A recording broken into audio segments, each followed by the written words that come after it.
Hi guys, Michelle here and welcome back to my channel. Well, it is just a number of weeks now until I head back out onto the South Island leg of the Araroa Trail here in New Zealand, and in this video I wanted to cover off with you some of the new gear purchases that I've made in the last few months, which I'll be taking with me when I head back out there.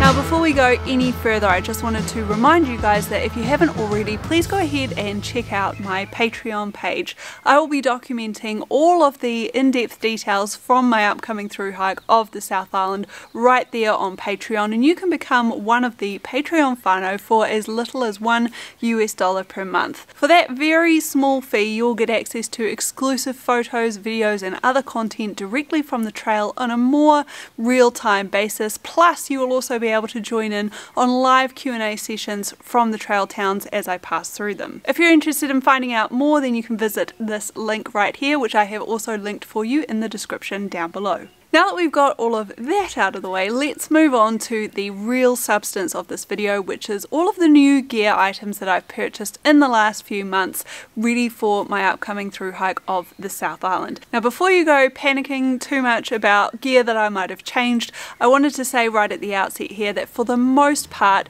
the substantial proportion of the gear that I will be carrying on the South Island remains the same. The gear I'm covering in this video is just a few small tweaks that I've made to my gear list, mainly to help me lighten the load, but also to try out a few different items of gear so that I can review them and give you some feedback. The first item I'm going to be talking to you about today is my brand new stove. Yes, I have swapped out my MSR pocket rocket for the BRS ultralight titanium stove. Now you might be asking, why exactly have I decided to switch out from the pocket rocket? After all, it was one of the gear items that I did rave about once I got off of the trail, and I was incredibly impressed with its performance over the 1700 kilometers that I hiked of Araroa's North Island last season. One of the biggest benefits that the pocket rocket had for me was that it did boil 2 cups of water in a very short time, and that really helped me to conserve on the amount of fuel that I was using whilst I was on the trail. Now MSR's website says that the pocket rocket stove can boil a litre of water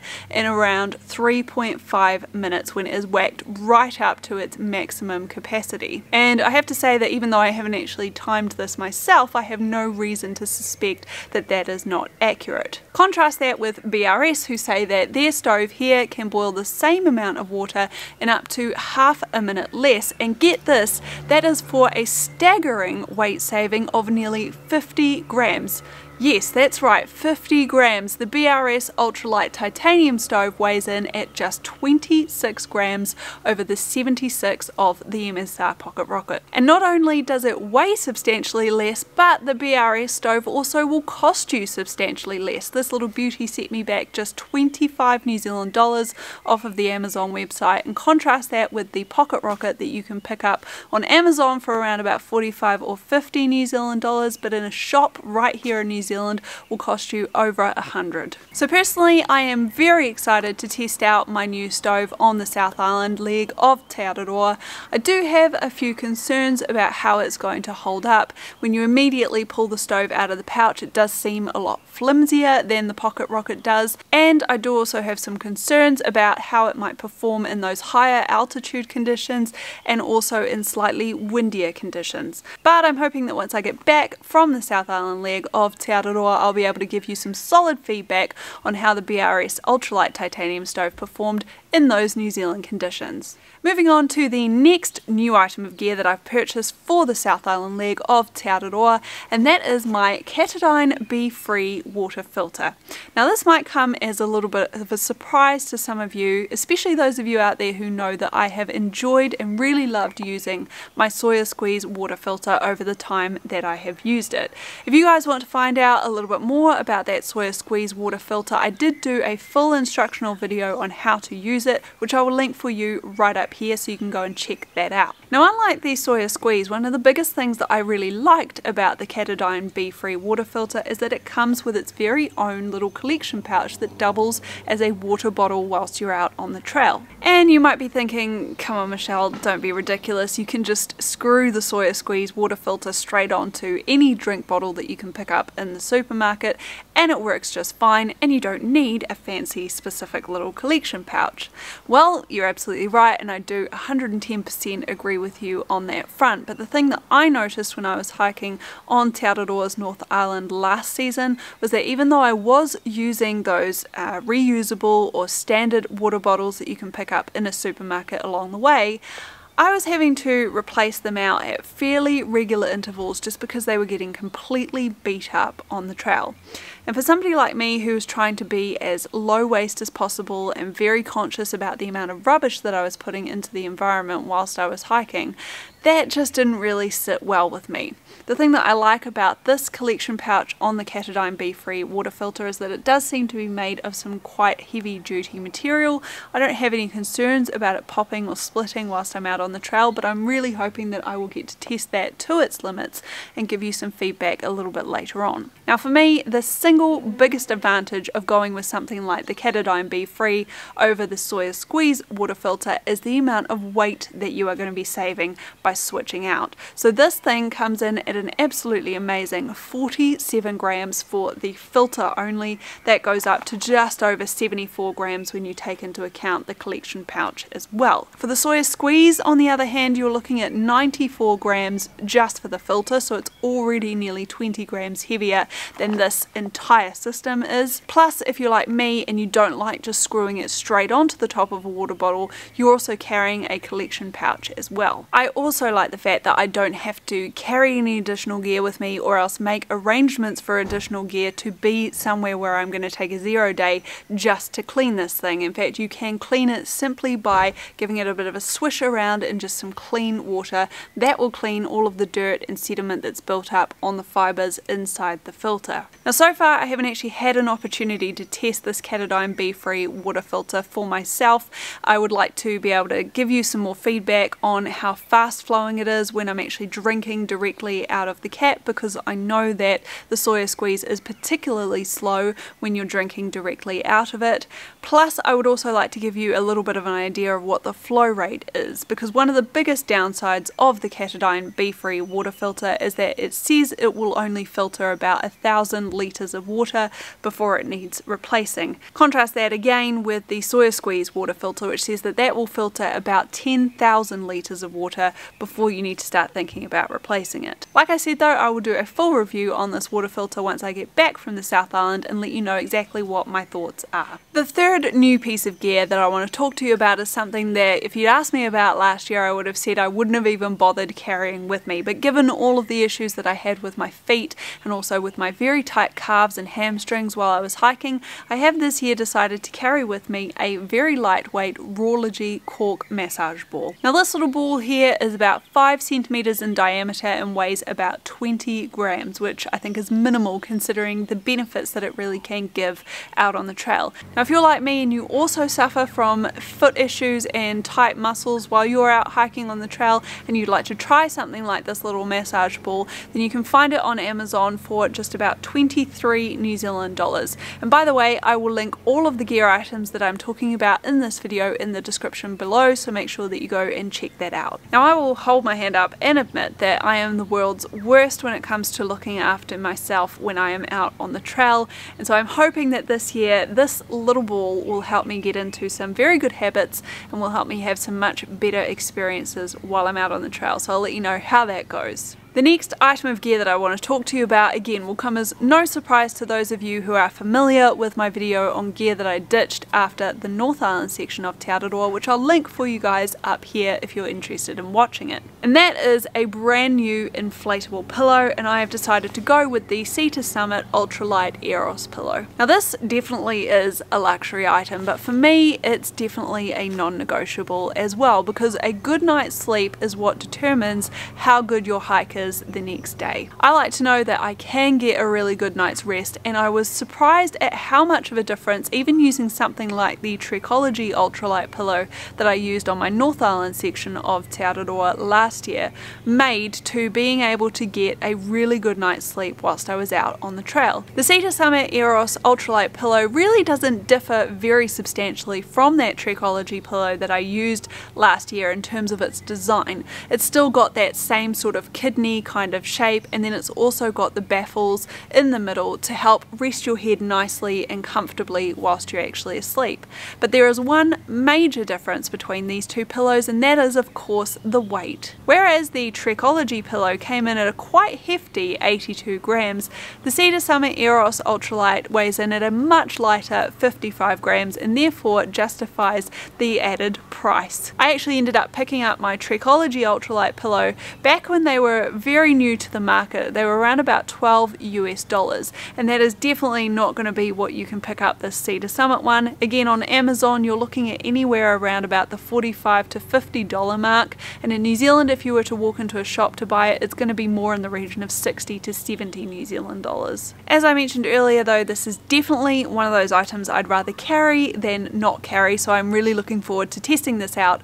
on the South Island. Now the next new piece of gear that I want to talk to you about is a brand new headlamp. You guys might remember that since I started hiking a few years back, I have been carrying with me the Black Diamond Spot headlamp, and I've really enjoyed using that particular headlamp. It is very bright, it's very easy to use, it's 350 lumens, which means that I can see as far as I need to if I do end up hiking at night, which I basically never do, and it's very well tried and tested in the hiking community, so I know that it has that good Black Diamond name behind it. Once again though, there are some big downsides with that particular headlamp that I wanted to try and overcome a little bit this year, and the main thing was that you do have to carry a spare set of batteries for it when you're out on the trail. Now this of course means extra weight in your pack, but it also means a little bit of extra uncertainty for you, and I found that that headlamp did die a couple of times while I was out on the North Island, even though I really wasn't using it that much. Also on top of this,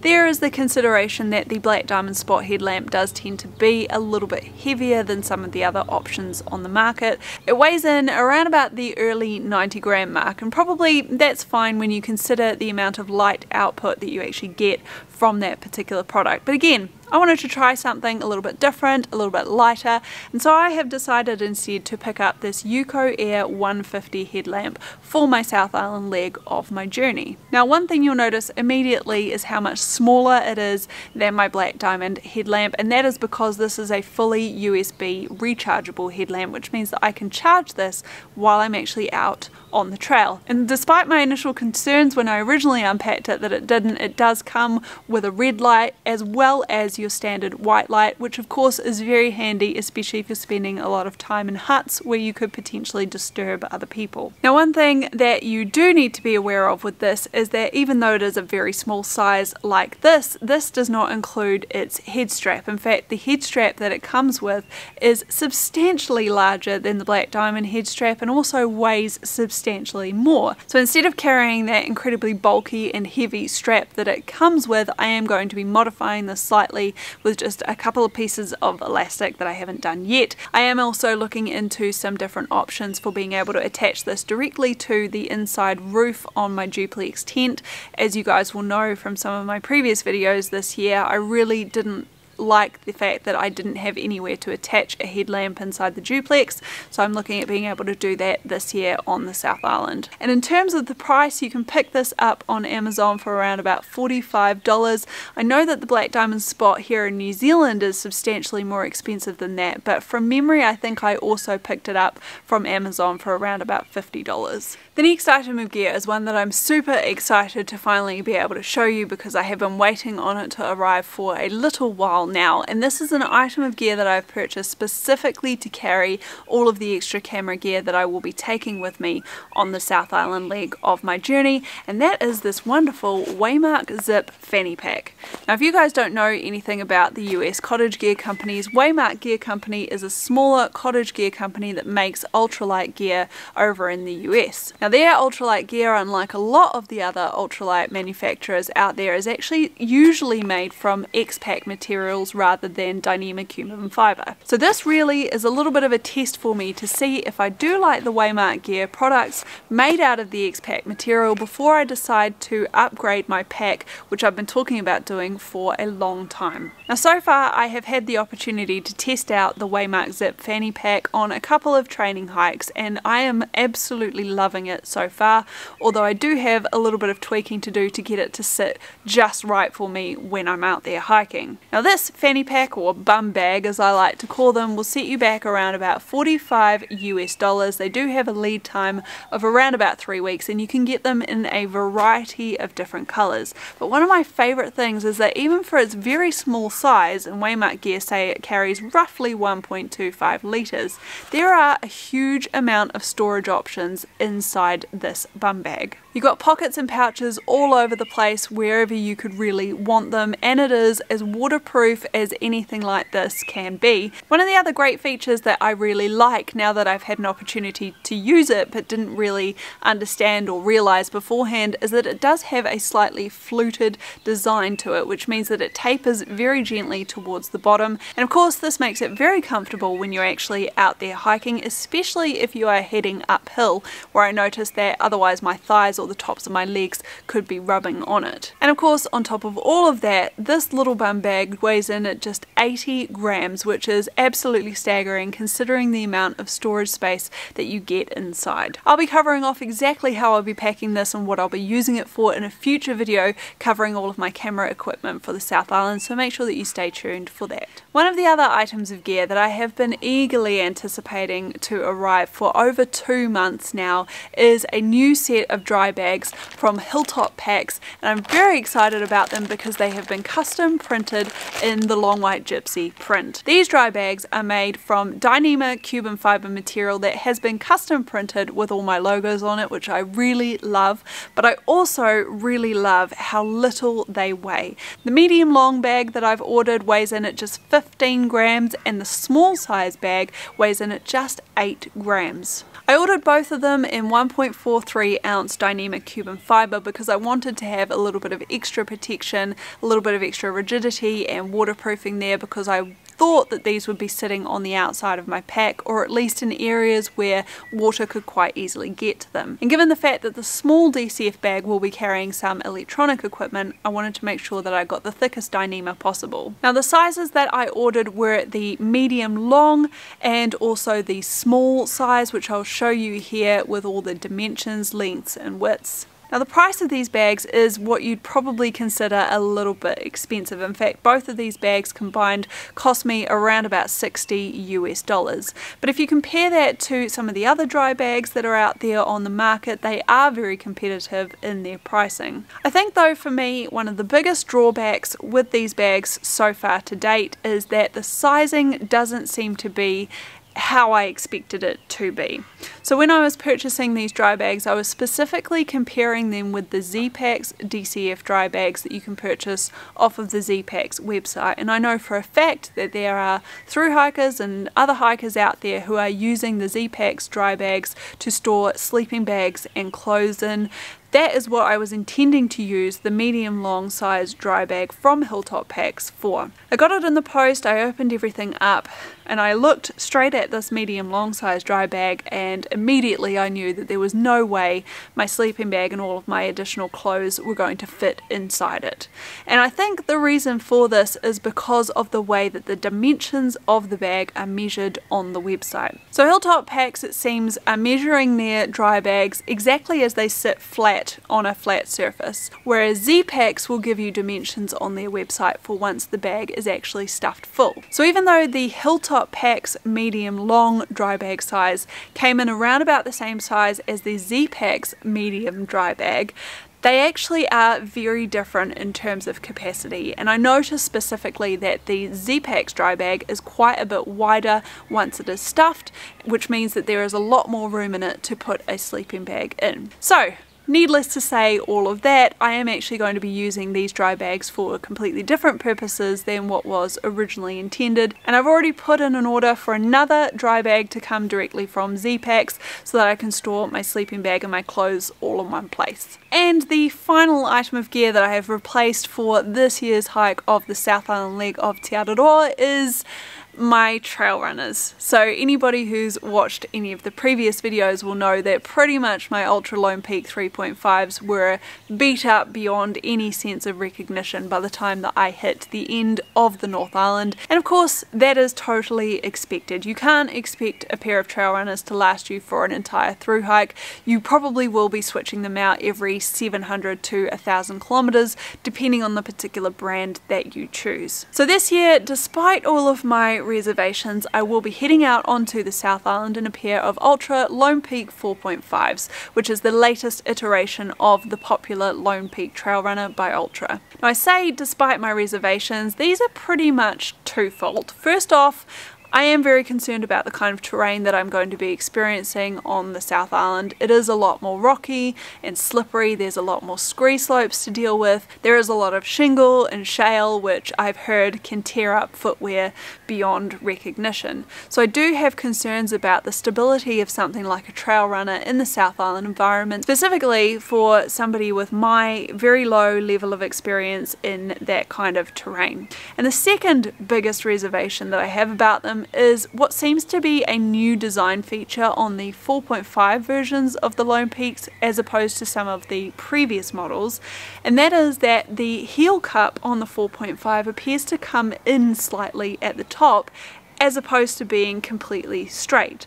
Now I've heard arguments that say that because of the way that heel cup is shaped, it tends to drum on people's Achilles muscles, which sometimes leads to tendinitis and other problems a little bit further down the track. But on the flip side, I have also heard from people to say that the way that it curves in actually makes the shoe a lot more stable on your feet. It helps to lock your heel back down into the back corner of your shoe and stop it from slipping quite so much as well. I haven't actually had an opportunity to test it out on a trail yet. I've just walked around in the shoes at home, and so far, touch wood, they seem to be doing okay. But I suppose the real and only test for them will be when I christen them on the South Island leg of Te Araroa a little bit later on this year. So I will keep you guys updated as to how they work out. Alright guys, that is it from me for this video. I hope you've enjoyed seeing some of the new gear that I've purchased for my upcoming hike this season. Don't forget to check out the description box down below where I've linked all of the items that we have talked about